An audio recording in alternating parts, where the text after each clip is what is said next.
প্রয়াত কথাসাহিত্যিক হুমায়ুন আহমেদের ৭৬তম জন্মবার্ষিকী আজ। গাজীপুরের নুহাশপল্লীতে তাঁর স্বজন ও শুভানুধ্যায়ীরা নানা আয়োজনে লেখককে স্মরণ করলেন। এ সময় হুমায়ুন আহমেদের লেখালেখি ও স্বপ্ন নিয়ে কথা বলেছেন লেখকের স্ত্রী ও অভিনেত্রী মেহের আফরোজ শাওন। প্রতিবারের মতো এবারও হুমায়ুন পরিবার, তার ভক্ত, কবি, লেখক আর নাট্যজনেরা ফুল হাতে শ্রদ্ধা জানাতে ভিড় করেন নুহাশপল্লীর লিচুতলায়। নন্দিত লেখকের প্রিয় চরিত্র হলুদ পাঞ্জাবিতে হিমু এবং নীল শাড়িতে রূপা সেজে আসেন ভক্ত ও পাঠকেরা। লেখকের প্রতি অতল শ্রদ্ধা ও ভালোবাসা জানান তারা।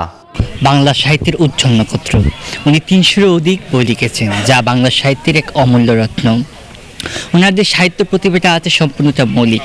একমাত্র রবীন্দ্রপ্রবাদ থেকে মুক্ত হয়ে যে সাহিত্য রচনা করা যায়, একমাত্র হুমায়ুন আহমেদ স্যারই দেখিয়েছেন। ওনার পরে এরকম কোনো লেখক আসেনি যে যার বই সবাই অনেক বেশি কিনতেছে।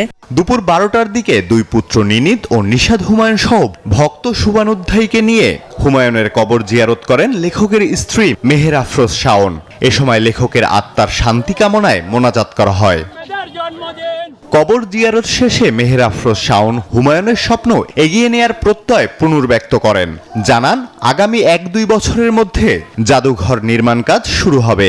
আমি পরিবারের একজন হিসেবে বা ওনার সঙ্গিনী, কর্মসঙ্গিনী, পারিবারিক সঙ্গিনী হিসেবে আমি ওনাকে প্রতিদিন একইভাবে অনুভব করি। এদিকে লেখকের নিজ জেলা নেত্রকোনায় তারুণ্য নির্ভর সংগঠন হিমু পাঠক আড্ডার আয়োজনে দিনব্যাপী হিমু উৎসবে মেতে ওঠে জেলা শহর। তরুণ পাঠক ও ভক্তরা প্রতিবারের ন্যায় এবারও দিবসটিতে হিমু রূপা সেজে পায়ে হেঁটে অতিক্রম করে ২ কিলোমিটার সড়ক। সৃষ্টিশীল কর্মের মাধ্যমে এদেশের ভক্ত অনুরাগীদের হৃদয়ে দীর্ঘকাল বেঁচে থাকবেন প্রিয় Humayun Ahmed. Desk report, news 24।